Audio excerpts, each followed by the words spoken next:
Hey guys, Rexasaur here and welcome to Update Monday on the 22nd of November 2021. It's Monday. It's a very cold Monday. It's also very sunny because it's very cold. Or I should say it's very cold because it's very sunny. I've got a really itchy side of my nose suddenly, sorry. Blue skies, bright sun, means minus temperatures. That's just how it works in these days. Yeah, it's also fucking up with my webcam slightly. If I put my hand there, does it? Yeah, it brightens me up slightly over here. Ooh, ooh, ooh, ooh, ooh. That's what I do in my mornings. Weekend was alright. It went by way too quickly. Just way too quickly. I got the things done what I wanted to do, but those things weren't amazing, like difficult to do. They were just things I wanted to get done, so I didn't have to do them today or tomorrow or whatever. Yeah. So what's been going on? Been playing a bunch of Magic the Gathering Arena. It's been good. I'm almost at Mythic rank, which is the highest rank you can obtain on the competitive mode, so I'm so pleasantly surprised that this has happened, considering I just net decked something that wasn't too expensive to create using the in-game like wildcard functions, and it's doing reasonably okay. I've got like an 83% win rate on it in like over 120 games, so it's pretty good. So hopefully I'll hit Mythic today, later today or something, or tomorrow, who knows. But yeah, it's been really fun. I've been really enjoying it. What else have I been playing? Well, I've been watching a lot of stuff. I've been watching Critical Role's Campaign 3, which has been a lot of fun. Their new video should be out today, which would be nice to watch. Otherwise I've just been watching a bunch of like other Magic the Gathering stuff, Pokemon stuff, because the new game's been out, or the new remake I should say. And I've been playing a bunch of PS5 games. I completed Jedi Fallen Order, that is the name. I've already forgotten. That's how much I love the game. I did get the platinum on it, just because basically I just couldn't not get the platinum after, like, it's such an easy platinum to get, which I think is the frustrating part of it, is it's an easy platinum because it's such a frustrating one to get. It's just, there's no skill involved. It's literally just go around the map and collect these things, and if you forget them then you're an idiot, or you just need to pick up, and it's one of those annoying games where you have to use a walkthrough to specifically know, oh, this is the one that I need, or because it's just, there's, unlike things like Ratchet and Clank or Ghost of Tsushima, which tells you the locations of all these things on the map, it doesn't. So that's fun. Yeah, can't recommend that game. I can recommend it to a lot of people, but it's not for me, and I definitely will not be picking up the second game. So when I finished Platinum in that, I had like a 2-day gap between that and kind of Bridge of Spirits arriving. So I played Miles Morales again, because it's a very short game and I'd already played it before, so to get the platinum on that I only needed to play the New Game Plus and then pick up 1 or 2 stragglers, and I did it quite quickly. And in the like 4 hours that I spent on Miles Morales, I have to tell you that it is just substantially a better game in every way. So I played through the whole story again, and it still made me cry at the end, even though I knew exactly what was going to happen, because the acting's amazing, the writing's amazing, the gameplay's smooth and amazing. Yeah, it's just a phenomenal game. Really good. I forgot how good it was, to be honest, until I played it again. It's short. It is very short. The amount of time you spent with it is basically doing most of the side stuff, because the main story is only 3 hours long. But it's really good. I think the first game, the original, the Marvel Spider-Man, is the better game of the two, but this is definitely a sort of must-buy, because the story directly follows the first game, and also will lead up to Spider-Man 2. So yeah, really, really good. And then I got Kena Bridge of Spirits for PS5. It was already out digitally for like over a month, but I hadn't seen anything about it other than the trailer. And instantly when I saw the trailer, I was like, this is the kind of game that I kind of want to get into. So I got the physical copy. And how do I describe this? It took me a while to get into. It's made a lot of creative decisions that I don't quite understand, while still kind of getting it. I'm about, I don't know, like 5 to 7 hours in, I'm not entirely sure. I've played 2 sessions of it basically, I can't remember how long I've been playing for both. The music is one of the best video game soundtracks and ambience musics I think I've ever experienced. The Ghost of Tsushima Town soundtrack is incredible. It's really, really good. I think this might be slightly better. It's a really, really good soundtrack. The sound design is amazing. The storytelling is done mostly through visuals, and this is the thing that so on the slightly negative, I don't know if it's a negative yet, but on slightly negative, they kind of just throw you in the world and they don't really explain anything. The worst thing is that it starts the game with text. It starts with 2 paragraphs telling you basically what the story's about, like ish. It's like, sometimes spirits get lost, so we have spirit guides. Boom, and then you're in the game. You're like, am I a spirit guide? What do spirits look? What is what? But yeah, the game is visually stunning, absolutely gorgeous game, gorgeous. The music, as I said, is phenomenal, absolutely phenomenal. It's one of the it's such a good soundtrack, and and the soundtrack is a really, really big part of the game. It adds so much to the storytelling of the game, and just generally, it's really, really good. I think I'm only at like 1/3 of the game. I don't like the map. It's not very clear where things are. I can feel that I'm not going to platinum this game, just because of the way that the collectibles in the game show on the map. It's really, really not that great. And I also did a little bit of recce to be like, oh, what's the difficulty of these? So, for example, Miles Morales I think is like a 2 out of 10 in difficulty. It's just long because you have to play it twice. Jedi Fallen Order is a 3 out of 10. Ghost of Tsushima is also a 3 out of 10. This is an 8 out of 10 in difficulty. So I'm like, I'm not entirely sure what these achievements are and why they're so difficult to get all of them. So, yeah. But, and I don't really play games to platinum them. I like doing that just because it means for me anyway, the way that I see value in it is that I've played the game to completion properly, and got like all the achievements, the difficult ones and the not so difficult ones and all that stuff. So the fact that it's an 8 out of 10 makes me think I'm probably not going to do that. I'm probably just going to play the game and chill it through it, which is what I'm doing at the moment. The game is... It's a action-adventure platformer without really being a platformer, but also kind of being a platformer. Yeah, it's good. The combat's really strange. The combat's kind of done... I don't really know how to explain it. It's really difficult to explain.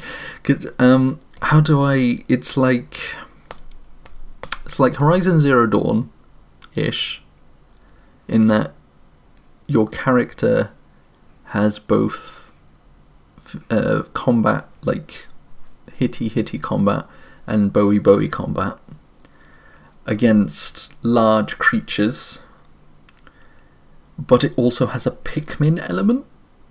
For those of you who have never played Pikmin before, Pikmin is a Nintendo game where you play a character who collects different coloured creatures, and those different coloured creatures represent and can interact with different objects in the game worlds, to which then you use, a puzzle. I need 7 reds to move this object away so I could get through.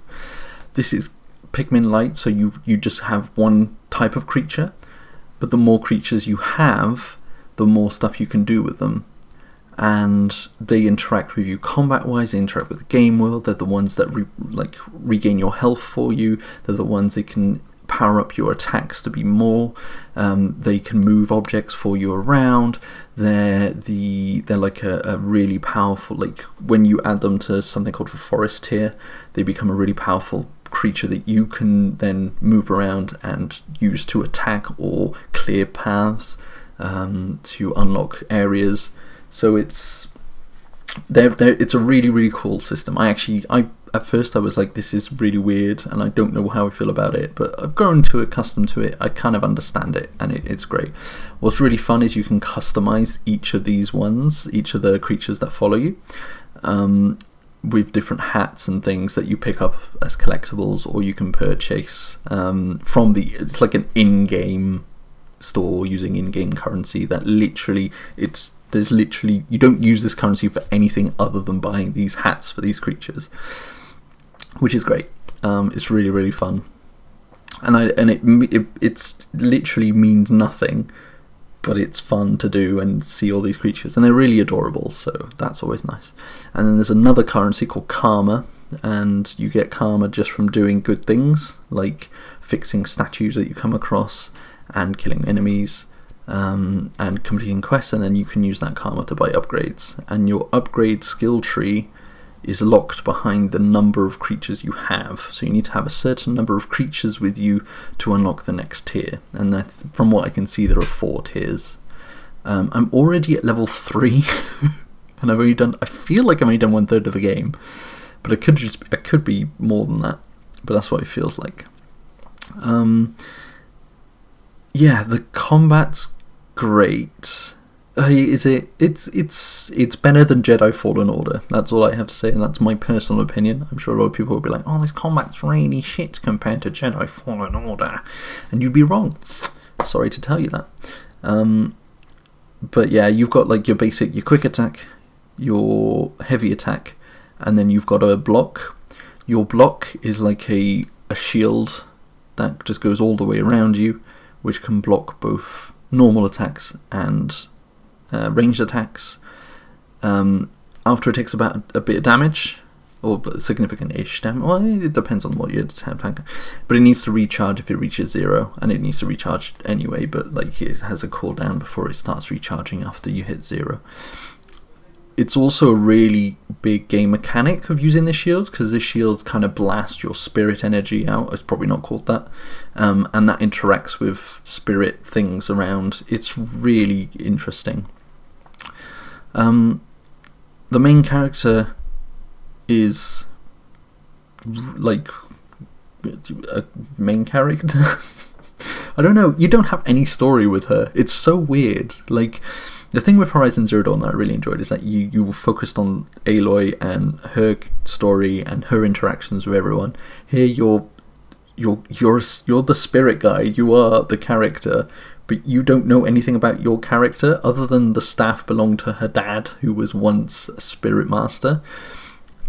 And then her interactions with the other spirits is what you get. And so far, like, the first story is really, like, to be fair, I'm only like 1/3 in, so I don't know where this is going at all. But the interaction that you have with the first sort of spirit quest is really, really good. And it did make me tear up at the end of that. And I'm only 1/3 in the game, and like, fuck me, feels. But yeah, it's really good. I'm enjoying it. Like I said, the music is the thing that's making this game just phenomenal for me. There are several different things that I'm kind of like, I don't really get it. Like, in terms of just throwing you in the game world without anything. It feels like there should be a prologue, but there isn't, and that's what's a bit baffling to me. Because you're just kind of thrown in, and she's like, I need to get to the mountain spirit, and it's like, great. Why? What's going on? Help. Yeah, it's just but it's fun. I'm enjoying it. It's gonna do things for a while before I go back to, well, we'll restart Horizon Zero Dawn after, because I'm looking forward to going back into that game and playing through it again, because I remember very fond memories of playing it the first time on my PS4 back in the day. And yeah, it's gonna be interesting. Yeah, and then yesterday we watched Ocean's 12 with only me, Chico, and Tsunami, the only 3 people that really matter, to be honest. It was an interesting film. I, for whatever reason, did not remember Ocean's 12 like much. There were little things that were like, oh yeah, I remember this. Yeah, I remember this. And then there are things I'm like, I don't remember this at all. But yeah, you can tell, compared to the first movie, they definitely took themselves like significantly less seriously as a film. But I think that added to the charm of it. But it's not a good heist film. It's a good comedy film for sure. It's not a good heist film. But it was good. The story was pleasant enough. Once again, very easy to follow. It was just enjoyable. I remember Ocean's 13 being a bit more heisty, which is good. I kind of really like heist movies, I've figured. But like heist movies that kind of have an actual like heist and not just bang bang gonna kill everyone, which is not as fun. I don't want a Payday 2. I want an Ocean's 11, but that makes a bit more sense. Maybe the Mission Impossibles might be a good one to watch. Although those are also a bit like bang bang. It's like, yeah, they don't really, bang bang doesn't. I just want a fun heist movie, you know. Anyway, yeah, and otherwise D&D still doing that, still going well. Or both. I thought I would finish both like their side quests last week, and I have to finish them this week because they just went on for too long. But bloody hell, it's going to reach an apex of climax, that's for sure. Yeah, it's gonna be good. And then that's it, pretty much. That's all I gotta say. I'm done. Thank you for watching. I'm trying to think if there's anything else, but there isn't. I might, if I'm invited to it, be doing a podcast about Ghost of Tsushima with Dragon. He did mention it, although I've not heard much of it. The thing is, people keep asking me if I want to play Apex, but I've uninstalled it. The reason I've uninstalled Apex is because A, it takes up a lot of memory on my memory, and I kind of never played it. I don't know, I just not, it's just, yeah, you know, I'm done with Apex, I think. At least for the time being, and probably for a while, just because it's big. And like, I'm playing a lot of PS5 games. By the time I return, Warhammer 3 will be out, so I'm probably going to be playing a bunch of that, and that's more space that I need on my computer anyway. And I know the solution to that is get more SSD. What are you doing? And I'm just like, I need money, man. I'm gonna be flying all over the place. I'm going to America in December. That's a lot of money. Yeah, it's been a time, especially since I have a PS5, which has all the memory I could ever want. Just, I don't want to play Apex on that, that's for sure.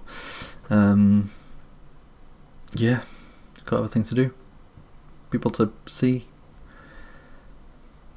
games to play that are installed but I haven't played. Oh god, there's a expansion coming out for you don't give a shit. There's an expansion coming out for a game that no one plays. I'm excited for it. Anyway, thank you for watching. Cucumber, you should stream more. Kind of, you streamed like what, 0 times this week, and when you did stream I probably wasn't there because I can't remember it. And yeah, I just want to finish this off with 2 things. The first, that Chico is my favourite YouTube subscriber. That's what you get for not showing up to movie night. Chico is now very important person number 3. And also, I really should return those videotapes. So I'll see you next week.